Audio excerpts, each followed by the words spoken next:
Bernie Sanders is going to emphasize the trade. He's going to say trade destroyed your economy, and he voted for trade deals in the past. And what they're going to do, too, is Biden's got to win, I believe, Jessica, because they don't want a lot of emphasis on Sunday's debate.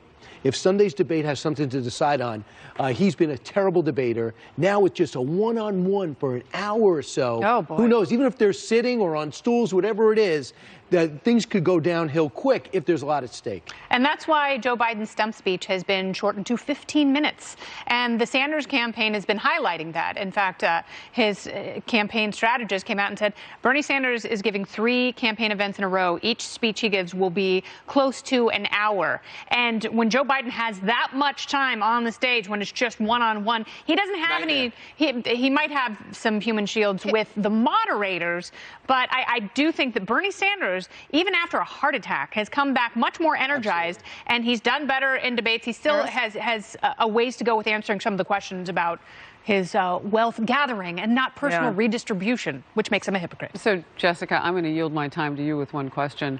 What is Joe Biden that you know of, or the establishment of the party, the DNC, the DCCC, whomever, doing to court Bernie voters? We know that some of the young people aren't even showing up for him, and if he doesn't go forth, I've talked with many people. I mean, we were in New Hampshire, Iowa. They will not vote. They'd just rather sit home, and Joe Biden is going to need them.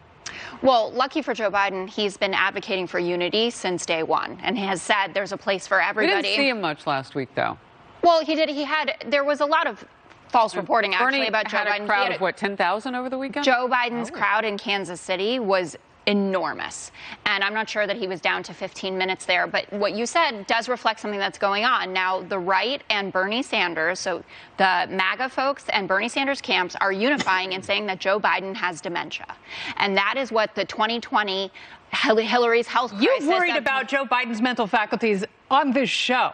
A lot of people, really, Democrats openly have talked about their worry that Joe Biden misses a beat, Kennedy, saying that Joe Biden has missed a beat or forgotten that he was in Iowa or Ohio or whatever it is, and saying that a man has dementia. He has released more medical records, by the way, than Bernie Sanders, who had a heart attack months ago, and then said he was going to release them. And yeah, he does look great, but it doesn't matter. It is so reckless and irresponsible for people to be speculating that this man, who very well could be the next president of the United States of America, has dementia when there is no doctor back. Do you think the press, when Joe Biden assumes the presidency and his physician goes out for the first time, do you think the press is going to hector that physician the way they did President Trump's physician?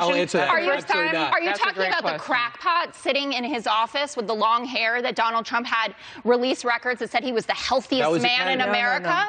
Or whatever it was? I'm talking about Ronnie Jackson, the former Rear Admiral of the Navy. No, but that was the first medical records that we got from some doctor on the Upper East Side that he paid off to say that he was the healthiest. Yeah, but that's who you officially heard from. Okay, I have never been a person to question President Trump's mental fitness or his physical fitness. I think that it is reckless to do that. I've said that he says crazy things. Yeah, I am sure, Kennedy. You find the tape. All right. And you send we're going to go in the break. We're going to go look for tapes. In the meantime, ask Teddy to do it. The Grand I wish I had Princess cruise ship, they're off California coast, set to dock in Oakland today and begin disembarking more than 3,000